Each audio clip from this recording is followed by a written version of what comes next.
I knew something was off when the hostess asked if the rest of my party was running late. I smiled politely and said, "They're on their way." They weren't. I'd booked the rooftop table at Aurelia a week ago. 6 seats, one for each person I thought would want to celebrate my promotion. My dad, my sister Layla, my cousin Andrew, Aunt Denise, my college roommate Mara, and me. But apparently, I was the only one who showed up. I wasn't angry, not yet. Just embarrassed. I sat in the corner under string lights, wearing a blazer dress I'd bought just for the night. I even did my hair, which I usually just tossed into a bun. Every now and then I glanced at the elevator, half hoping someone would step out with an apology and a hug. Instead, the server came back asking if I was ready to order. I asked for the wine list and picked something I hadn't tasted since grad school. As the sun dipped behind the Seattle skyline, I tried to look occupied. I checked Slack, responded to a team question, scrolled LinkedIn, anything to avoid looking like the woman who got stood up by her own family. Then came the ping. A text from Dad. I tapped it open. "You're not exactly our priority right now. We'll catch up later. Enjoy dinner." No sorry. No congrats. Just a quiet rejection dressed up as courtesy. I looked around. The terrace hummed with toasts, birthday wishes, and clinking forks. Sat with my wine, my silence, and 5 empty seats. And for the first time, I finally understood. I was never the guest of honor, just the one expected to host. That night, I went home and didn't even turn on the lights. I sat on the edge of my bed, still in heels, phone in hand, staring at that message like it was a snapshot of everything I never wanted to admit, but couldn't stop replaying. "You're not exactly our priority right now." It echoed, and suddenly, so did everything else. The birthdays they missed. The time I helped Andrew with rent, just until he found another job, and never got so much as a thank you. The 1 a.m. calls from Layla, crying over breakups or botched interviews, expecting me to fix it. I wasn't just forgotten. I was being bled dry. After my mom lost her second job and Dad passed away, things unraveled slowly, like water leaking through ceiling tiles. You don't notice until the whole room stinks of mold. At first I didn't mind. I worked in digital strategy, made good money, lived alone, helping felt natural. But over time, helping turned into handling. Then into expected. I paid half the mortgage on the house I hadn't lived in since college, took over the utilities, bought Layla a second-hand car when hers died, and I footed the entire Thanksgiving catering bill, only to sit quietly while everyone toasted Andrew's brilliant next venture. "You're just so good at managing things," Mom would say, her voice that familiar blend of pride and manipulation. "Not everyone's built like you, sweetheart." And I believed her. I believed being strong meant sacrificing. But that night I realized they weren't building a family. They were building comfort, and I was paying for it. "He's doing something for himself," Mom said. "It's not like he has anyone else looking out for him." I just stared at her. "And who's been looking out for me?" She didn't answer.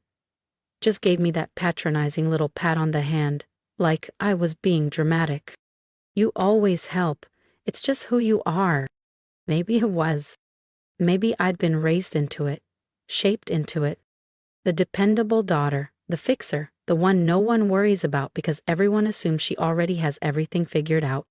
But that night, sitting in the dark, my heels still on, my phone burning cold in my palm, I finally saw it for what it was.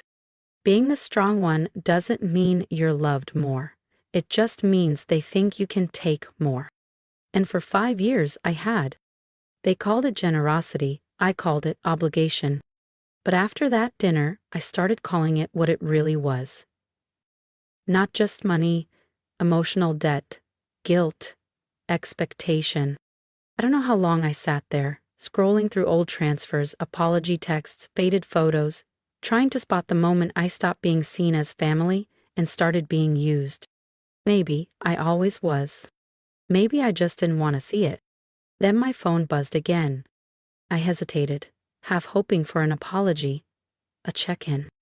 It wasn't. It was a photo, sent by Natalie. The whole family stood smiling in front of a waterfront bistro. Mom, Tyler, Natalie, Uncle Jack.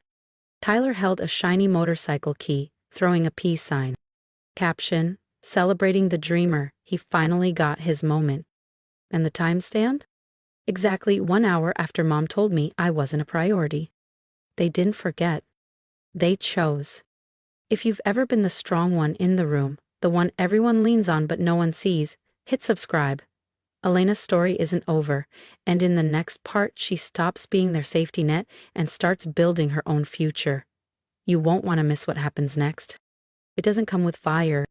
It comes with stillness, a kind so sharp it slices through every excuse you've ever made for the people who were supposed to care. Tyler didn't earn that celebration. He absorbed it. And I paid for it. Literally. They called him the dreamer, the one with potential. I was just the net, the fallback, the invisible hand that caught the pieces when everyone else fell apart.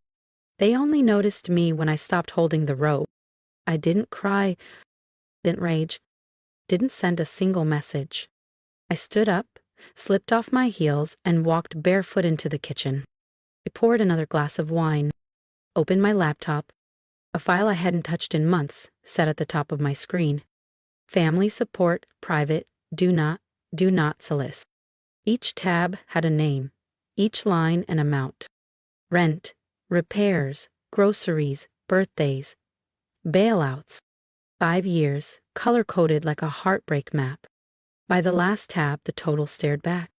$82,410.37. It's not the money, the energy, the emotional labor, the default setting. Elena will handle it. And I had every single time. But not anymore. I logged into the shared mortgage account, the one Mom had asked me to temporarily manage after Dad died. Next payment, 6 days, $1,830.00. Autopay still linked to me. I clicked cancel autopay. No guilt message. No, are you sure? Just a green check mark. God. I stared at the screen, then grabbed my keys. Seattle was cold that night, still. One of those rare nights when the world pauses for clarity. At my mother's doorstep, I didn't ring the bell. I just pulled a sticky note from my purse, wrote 5 words, and pressed it to the door. Let him handle it now. Underneath, I wrote in smaller print, "You raised me to care for everyone else. You never taught me how to care for myself." Then I turned, walked to my car, and drove home. No music, no tears. Just the low hum of the engine and the sharp, steady rhythm of my own heartbeat. Some people announce their boundaries with speeches. I set mine with silence and a sticky note. The next morning, I woke to 42 missed calls. 17 from Mom, 9 from Tyler, a few from Natalie, 1 from Uncle Jay. The rest, unknown numbers. I didn't check. I didn't answer, but I did listen to the voicemails. The first was Mom's voice, tight, frantic, trying and failing to sound calm. "Elena, what did you do? The bank called about the mortgage. It bounced. You can't just do that without warning. Tyler's finally doing well. You're gonna mess it all up. This isn't how family behaves." That line, "This isn't how family behaves." Funny, because ghosting your daughter on the biggest night of her life sure didn't feel like family. Then came Tyler, agitated, entitled. "Seriously? You just cut us off like that? You're making Mom panic. We were figuring it out. You could have at least talked to us." Talked like they talked to me before throwing that dinner? The third was Natalie, older than the others. "So now you're punishing us over one dinner? Grow up, Elena. You always act like some martyr. Tyler's been working hard. He finally gets a win and you make it about you." That one lingered. One dinner. As if that's all it was. I sat on the couch, phone in hand, scrolling through the missed calls like puzzle pieces that would never form an apology. No one said sorry. No one asked if I was okay. They didn't care that something broke. Only that it wasn't me doing the fixing. It was never about what I gave. It was about how quietly I gave it. The moment I stayed silent, I was valuable. The moment I said no, I was the problem. Later that afternoon, a text came in from Cam, my old college roommate, one of the few people who actually knew what my family was like. Hey, my mom said your mom called her, said you're spiraling, that you're having some kind of breakdown. You okay? I stared at it for a beat, then replied, No, I'm not spiraling. I'm finally standing still. Cam didn't ask for more, just texted back. Proud of you, for real. And somehow, that hit harder than all the voicemails combined. Because it was the first time someone didn't ask me to explain, to fix, to smile through it. They just saw me. The more I replayed the voicemails, the clearer it became. I haven't let anyone down. I'd just stopped absorbing the fall. And for my family, that was betrayal. I didn't expect anyone to take my side. So when my phone rang again that evening and Uncle Jay's name popped up, I almost didn't answer. But he'd always been different, quiet, reserved, observant. I picked up. Hey, I said, my voice steady. He hesitated. Elena, your mom's a mess. You've got to talk to her. I let the silence settle. Did she say I'm the problem? He sighed. She says she didn't know how left out you felt. I gave a dry laugh. She texted me, Jay, you're not exactly a priority. Her words.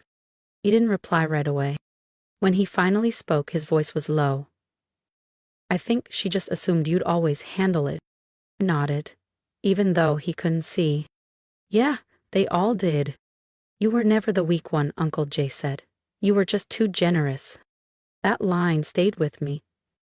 Not because it fixed anything, but because, for the first time, someone in my family acknowledged the truth without twisting it. And in that moment, I felt something I hadn't felt since all of this began. Relief. Not validation, not pity, just the quiet feeling of being seen. 3 days after I canceled the mortgage payment, my mom showed up at my apartment. No text, no warning, just there. When I opened the door, she stood on the threshold with a tote bag in one hand and a worn photo in the other. I recognized it immediately. Me, age 6, dressed as a sunflower in my kindergarten play. She used to say it was her favorite picture of me. I didn't invite her in. I just stepped aside. She entered slowly like she didn't recognize the place. Her eyes scanned the bookshelves, the windows, the art. No family portraits, no holiday cards, no traces of her. You redecorated, she said. I removed what didn't belong, I replied. She winced, then sat on the edge of the couch, clutching the photo like it might protect her. We're going to lose the house, she said. I nodded. You can stop this, she whispered. One call to the bank and... No, I said, firm. She blinked like she misheard. No, I'm not calling. I'm not making the payment. I'm done. Her face changed, shock slipping into anger. Lena, this isn't just about money. This is about family. I almost laughed. No, I said again, calmly. It's exactly about money. Because that's all I've ever been to you. She opened her mouth, searching for a defense. Nothing came. You didn't even pretend to care, I continued. You didn't say sorry. You didn't ask if I got home safe. You only came when the payment failed. She looked down at the photo resting in her lap. I didn't realize how much you were covering, she whispered. That's the problem, I said. You didn't want to realize it. You wanted me to do it quietly so you didn't have to think about it. She shook her head slowly. Tyler's not like you. He needs more help. No, I replied, steady. Needs consequences. She looked up. Her eyes were glassy. He's your brother, and I'm your daughter. Silence. I didn't think you'd actually walk away. I didn't walk away, I said. I stopped being used. She gripped the edges of the photo tighter, searching for a move. Yell. Sadness. Deflection. None of it worked this time. What are we supposed to do? She asked. I don't know, I said. Figure it out, like I did, like adults do. She stared at me, and in that moment, I didn't see a mother. I saw a woman who had leaned so long on her daughter's strength, she forgot she was supposed to have her own. Eventually, she stood, brushed out her blouse, and picked up her bag. At the door, she paused. Is this really the end? I didn't answer immediately. I thought about all the one-sided birthdays, the calls that only came with needs, the love that came with invoices. It's the end of me pretending this was love, I said softly. She didn't argue. She nodded, opened the door, and left. No slamming, no theatrics. Just silence. And for once, it didn't feel hollow. It felt earned. The next morning, I checked the shared mortgage account. It's still empty. No one had tried.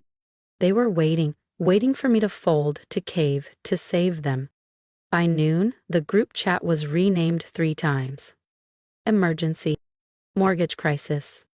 Family unity chat, complete with a broken heart emoji and a waving hand. I muted it. Didn't open any of the messages except one. A text from Uncle Jay. Told them this would happen. You were never the weak one, Elena. Is too generous. I took a screenshot, saved it, because when you've spent years questioning your worth, even one clear sentence can feel like armor. 2 days later, the bank called. A woman mispronounced my name, cleared her throat, then asked, "We've noticed the last 2 mortgage payments haven't processed. Is there a reason for the interruption?" I kept my voice even. I'm not the responsible party. I was removed from the title 3 years ago. You've been listed as the financial contact. Of course I had. That was always the plan. Quietly catching the fallout. That's no longer the case, I said. Pause. Then a polite thank you. Line disconnected. That evening, Tyler showed up not at my door but in the parking lot. He pulled up on his shiny black motorcycle like a peace offering wrapped in delusion. Sunglasses at 6 p.m., pacing and yelling into his phone. I didn't go down. I didn't need to. I knew the rhythm. Panic, blame, guilt, reset. This time, I watched from the window, arms crossed. And for once, I felt nothing. No pull to protect, no guilt. They weren't falling apart because I stopped caring. They were falling apart because they never learned to stand without me. The next day was payday. For the first time in years, my account was untouched. No mortgage, no emergency, no quiet bleed I forced myself to ignore. The number was whole, and I didn't feel guilty. I felt centered. I made real coffee, sat on my balcony in the sun, and watched the world do its thing. Same trees, same neighbors, but it all looked different because I was different. That afternoon, I closed the shared mortgage account, deleted the logins. I opened a new folder. What I owe myself. Not money, time, peace, no, rest, birthdays. Later that week, I booked a solo trip to Lisbon, bought the leather jacket, signed up for a writing workshop. And when my phone buzzed with an unknown number, I didn't answer. Because I already knew it wasn't love calling. It was just the echo of people who only noticed when I stopped carrying everything for them. So I poured another cup of tea and kept writing. Some people lose their family when they walk away. I lost mine the day they decided I wasn't a priority. In the end, I just had to agree with them. If you've ever been the quiet one holding everything together, I hope you'll leave a comment below. Tell me I'm not alone. Share your story. And if this moment hit you hard, hit subscribe, because sometimes walking away isn't weakness, it's clarity. My only advice? Don't wait for a breakdown to set boundaries. You deserve peace without having to earn it through exhaustion.